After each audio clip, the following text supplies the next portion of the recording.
이야기는 우리 김해가 가진 위대한 운과 미래에 대해 몇 가지 점에서 살펴보고자 한다. 김해 백두산과 천지, 김해에도 백두산이 있다. 백두산은 북한에만 있는 게 아니다. 남한에도 한자까지 같은 백두산이 있다. 경남 김해 백두산 해발 352.9m, 백두산 누리길. 백두산에 천지는 없더라도 정상에서는 부산 금정산이 훤하다. 거기에 바다가 있다. 첫 번째로 김해 백두산을 이야기하고자 한다. 백두산은 지각의 윤기 변동으로 바다가 튀어오르면서 산이 되었다고 충분히 추정할 수 있다. 김해시 대동면 일대가 그렇다 할 수 있는 자료가 곳곳에 흔적들로 실제하고 있다. 조개가 대표적이다. 그 일대의 땅이 알칼리성임을 증명하고 있다. 가야 조상은 사라지고 없으나 그들의 뼈가 살아있다. 무덤 속에서 잘 보존되어 있다. 그곳은 대동면 예안리 일대이다. 거기 바다가 있었다.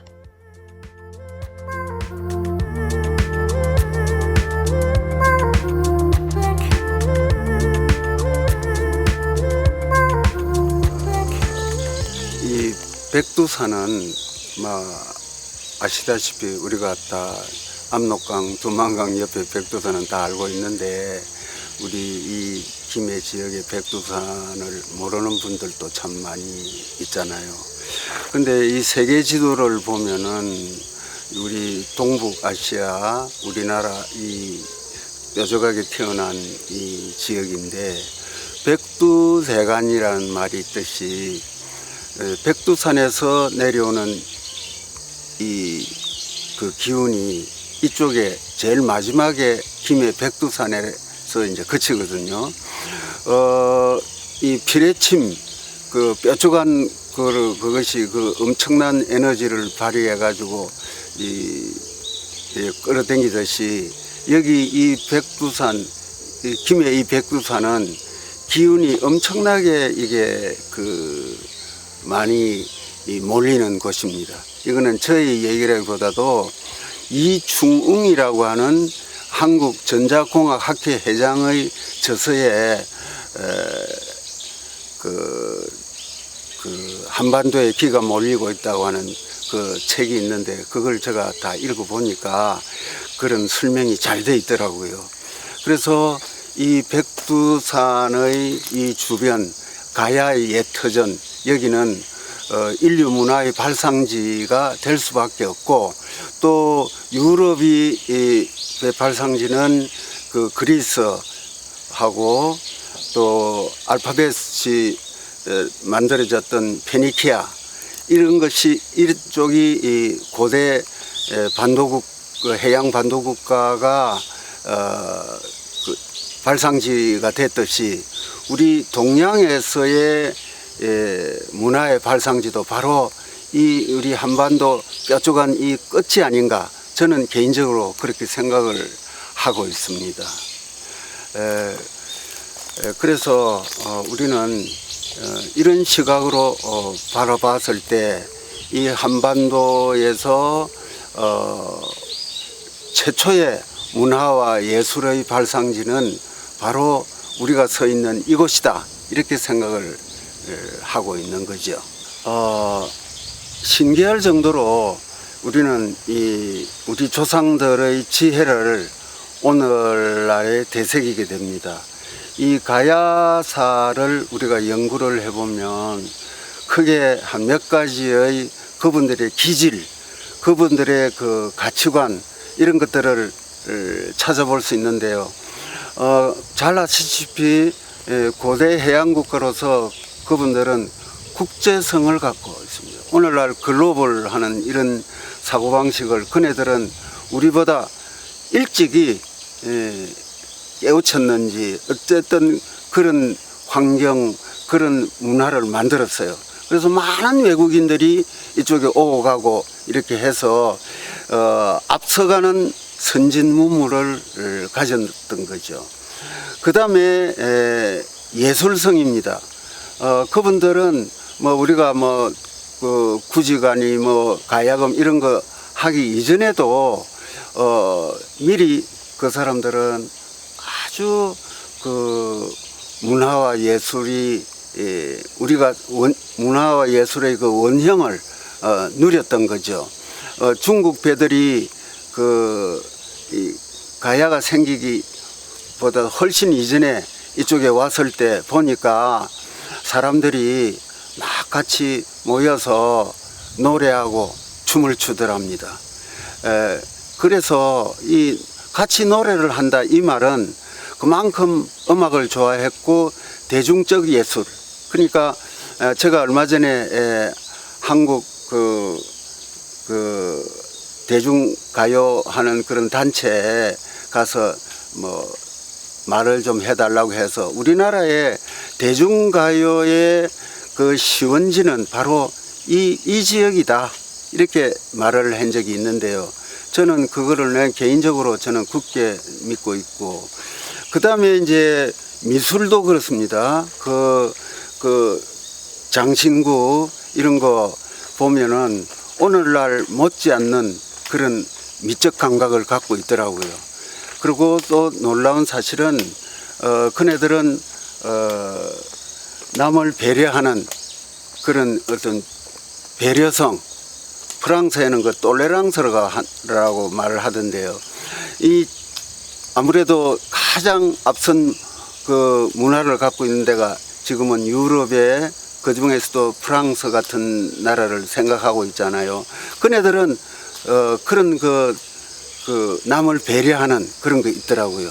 그 배려, 똘레랑스의 사전을 찾아보면 거기에는 고통, 괴로움도 있습니다. 남을 배려함으로 해서 내가 받는 고통을 내가 감수하는, 이게 얼마나 고급한 문화입니까? 이것이 가야 시대에 일반화되어 있는 국민적 정서더라고요. 그러니까 여러 군데에서 기록이 나오거든요. 그래서 우리는 오늘날 현대를 살아가지만은 우리 조상들의 아름다운 멋진 그런 지혜로운 또 고급한 그 정신 문화를 오늘날에 되살려야 되지 않겠냐 하는 이런 생각을 갖고 있습니다. 이 선진국가 그 유럽이나 그 미국, 호주 이런 데 갈수록 이 국가의 중심이 해양을 중심으로 해서 발전됐거든요. 우리는 그냥 뭐 경주, 개성, 뭐 한양 이런 타령을 하다가 나라가 엄청난 민족적 그 고통을 당했잖아요. 그 강대국에. 그래서 좀 일찍이 우리가 고대 해양 국가를 좀 더 발전시키고 이렇게 했으면은 우리는 일본이나 저런 나라보다 훨씬 더 앞선 강대 국가가 됐을 것으로 생각을 하고 있고요. 오늘날에도 서울 수도권 중심으로만 하는 이런 거는 정말 안타까운 일이거든요. 이래서는 안 됩니다. 이 국가 발전을 위해서는 이쪽으로 해서 이 남해안, 부울경 요즘 뭐 메가시티 뭐 이렇게 한다는데 그 과정에 뭐 여러 가지 복잡한 거 있지만은 그러나 이런 그 해양을 중심으로 한 이런 나라가 발전이 돼야 이 세계적인 그 어떤 국가가 국가로 발돋움할 수 있고, 중국이 지금 계속 부상하고 있는 것과 동시에 그와 같이 우리도 그 혜택을 본다고 할까, 그 영향권에서 우리도 같이 공동으로 번영할 수 있는 그런 길이 있다 이렇게 생각을 하고 있고, 예술적인 면에서는 꼭 우리가 서울 뭐 이런 데만 하는 게 아니라 이 자체에서 지역의 개성 있는 예술, 이 예술의 생명성은 개성에 있기 때문에 그야말로 이 가야금의 옛 지역, 그야말로 그 문학의 옛 지역, 뭐 미술의 옛 지역, 이걸 그대로 잘 살린다고 한다면은 세계 속에 어떤 예술의 어떤 작품이 여기에서 나올 것으로 저는 확신하고 있습니다. 네. 오늘 이야기의 주제는 남명조식 선생이다.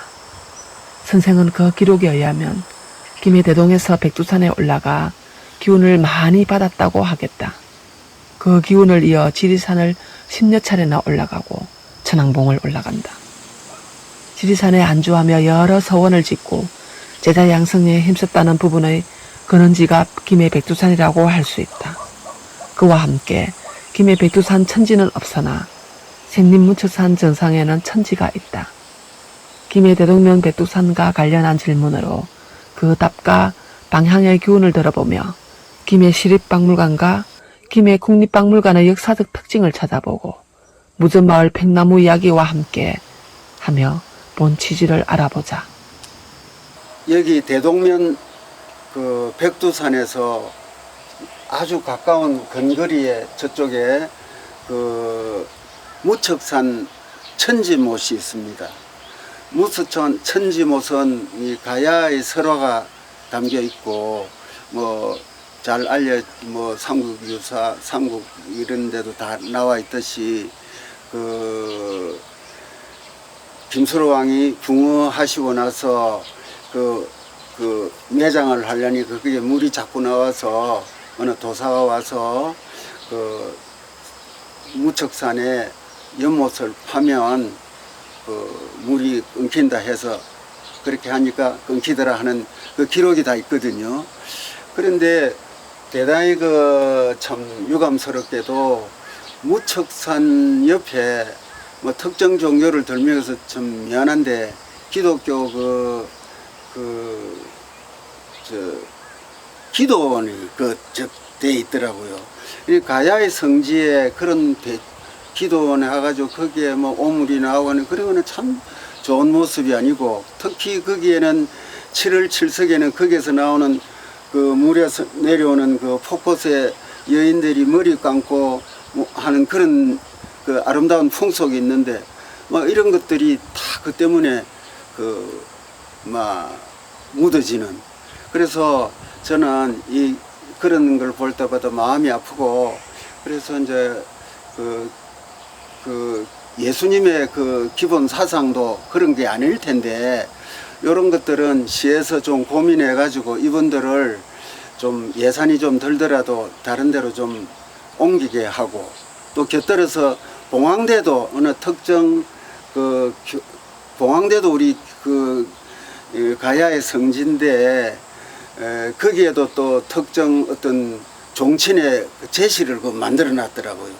이런 것들은 시에서 고민해 가지고 예산이 들더라도 다른 데로 옮기도록 하는 것이 우리 지역에 참 좋은 기운을 만들고, 또 그 당사자들도 나쁜 이미지를 안 가지게 되고 좋은 이미지를 갖게 되는 계기가 되지 않을까, 이렇게 여기에 대해서 좀 협의가 되고 고민이 있으면 좋겠다는 말씀을 드리고 싶습니다.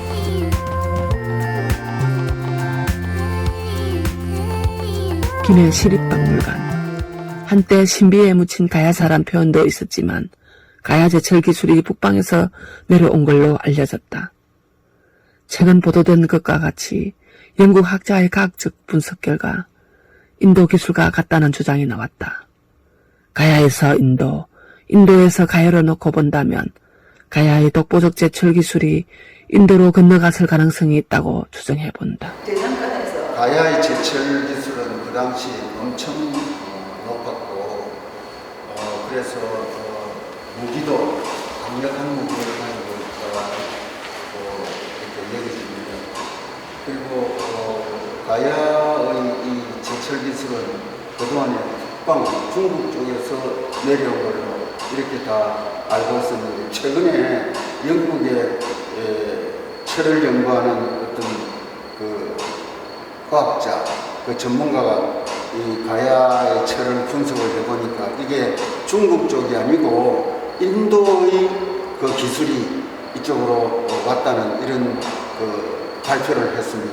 그래서 이런 문제에 대해서는 우리가 좀 더 학계에서 연구가 있어야 될 것으로 여겨지고, 어쨌든 이 제철 기술을 통해서 가야는 엄청난 부유한 삶을 살게 됐고 강력한 힘을 가졌고, 또 사람들의 그 생활도 굉장히 호화롭다고 할까.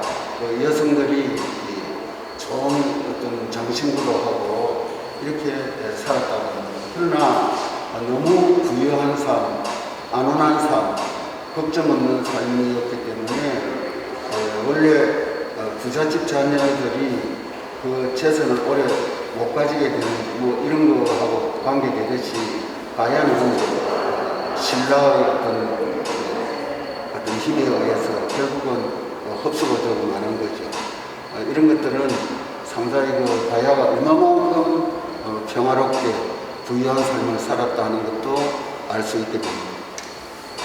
다음은 국립박물관으로 이동해 보기로 한다. 국가적 차원에서 가야사에 관한 다양한 자료와 연구활동을 하는 국립박물관이다. 고대 해양왕으로서 풍요한 삶을 누렸던 가야인들의 삶을 짐작해야 하는 여인들의 장신구를 이야기하고자 한다. 오늘날 도시 번화가에서도 손색 없는 주얼리라 하겠다. 미국 브로드웨이 등 어디에 내놔도 손색 없는 앞선 기술과 그 아름다움을 여전히 간직하고 있다고 본다. 가야는 그 경제적 풍요 이러기 때문에 많은 그 사람들이 밀을 많이 추구했습니다. 그래가지고 이 유리보석 이런 것들은 가야에서 생산된 것은 아니고 주로 외국에서 수입되는 것입니다. 이 수입이 된다는 이 말은 가야가 얼마만큼 경제적으로 그들에게 가져올 수 있는 어떤 힘이 있었다는 거. 그 사람들도 여기 가져와가지고 또 그 철을 자기네들이 가져감으로 해서 막대한 이익을 올릴 수 있고 이렇게 해서 가야 사람들은 금이나 이런 것보다는 이 유리로 된 옥이나 구슬 이런 그 수정 이런 것들을 아주 선호했다고 합니다. 그래서 생활이 참 풍요로웠고 이런 것들은 가야 지금의 주촌 양동리에서 발굴됐다고 하는데요. 얼마만큼 그들의 경제 수준이 높았다 하는 것을 알 수가 있습니다.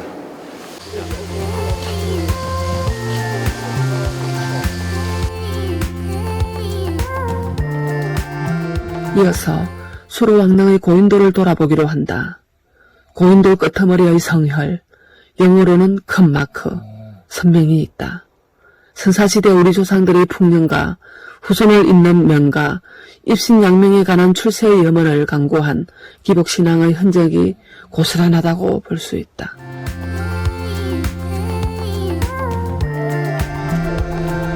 이 바위 전체는 고인돌인데요. 이 선사시대 아주 역사가 오래됐는데 이 고인돌은 이 낙동강 그 하구 이쪽에는 사람들이 많이 살았기 때문에 이런 고인돌이 참 많습니다. 그 중에 비교적 큰 것 중에 여기가 하나인데 이 고인돌의 또 특징이 여기에 보이는 이 조그마한 이 주먹이 들어갈 만한 그 홈이 파져 있는데요. 이걸 우리나라 말로는 성혈이라고 하더라고요. 영어로는 좀 알기 쉽게 컵 마크라 해가지고 컵 마크, 컵 표시 같은 거라고 해가지고 이걸 이렇게 만져보면 알다시피 이 계란 그 삶은 계란을 그걸 깨면은 그게 이제 껍데기 안쪽이 아주 부드럽게 매끄럽게 되어 있습니다. 이게 매끄럽게 되어 있는 이게 뭐냐, 어떻게 되어서 그러냐면 그 시대 사람들이나 지금이나 인간의 그 어떤 바람, 행복을 추구하는 욕망은 하나도 틀리는 게 없거든요. 또 마찬가지. 그리고 예를 들면 가족의 건강을 위한다거나 또 그 당시는 출산을 하고 많이 하기를 원하는 그 출산에 대한 기원 이런 것들을 그 시대 사람으로서는 하나의 염원을 담아서 달이나 별을 쳐다보면서 이렇게 그 돌멩이를 가지고 자꾸 긁으면서 쭝얼쭝얼 했다고 그래요. 그래 이제 그 시대로서는 하나의 신앙이라고도 할 수 있고 하나의 염원이라고도 할 수 있겠죠. 그래서 이런 그 큰 마크가 소위 성혈이 이렇게 지금도 뚜렷해 남아 있습니다. 얼핏 보면 잘 모르는데 이 관심을 가지고 보면 누구라도 찾을 수 있는 거죠. 그리고 무슨 마을 팽나무에 대해서 이야기하고자 한다. 나무는 생명이 다하는 그날까지 한자리를 지키며 희로애락을 풀어낸다. 무섭동네가 말하듯 가야지모와 인연한 무용수 능한가, 가야문인 강수의 처가 인연이 된 무섭팽나무는 긴 역사의 애환을 같이하며 정언을 하고 있다. 또한 가야지무 재현과 유지지향됨에 있어야 하며 이와 더불어 가야의 국제성이 절실히 필요하다. 누군가에 의한 무용계의 창작 개발을 통해 지적 감접으로 표현하는 가야지무는 우리 지역의 개성으로 영원성을 갖고 국제적으로 이어져야 한다고 본다.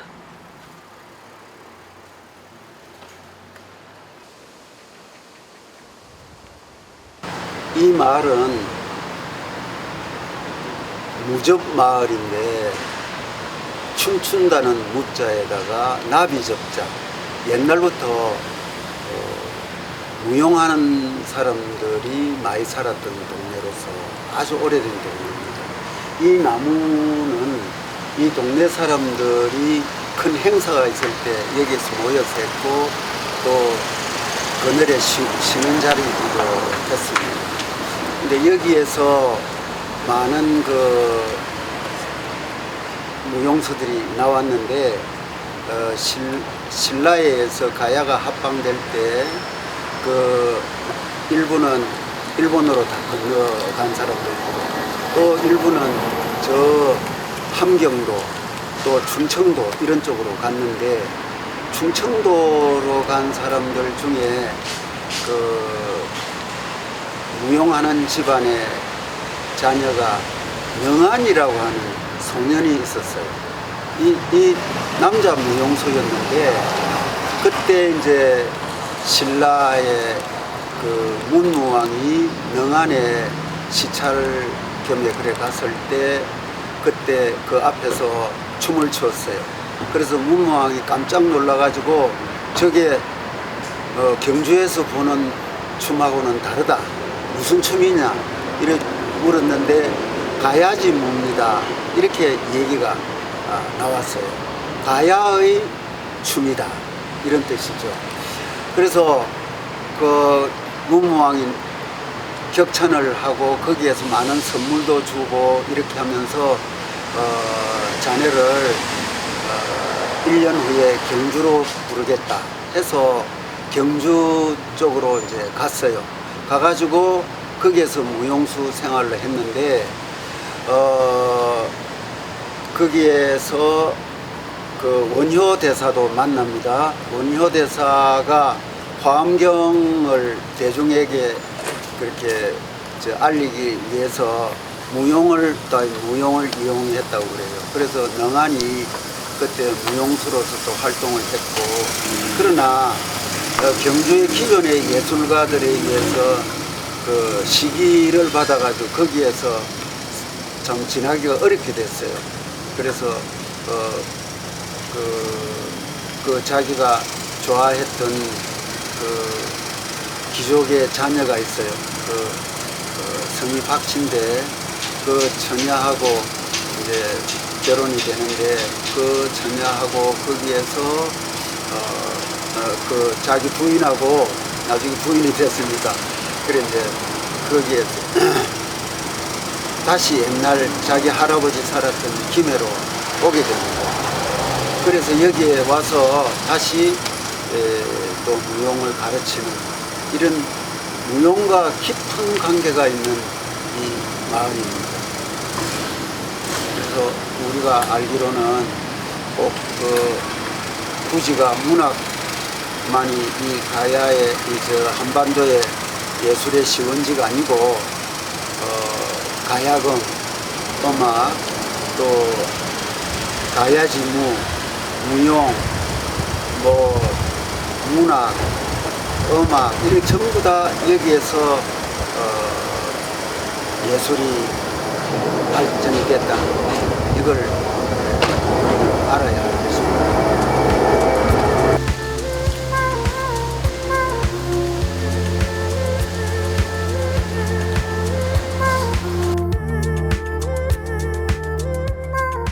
사람에게는 다양한 안목이 있다. 한 개인의 그러한 움직임이 우주의 질서를 다스렸다고 할 수 있겠다.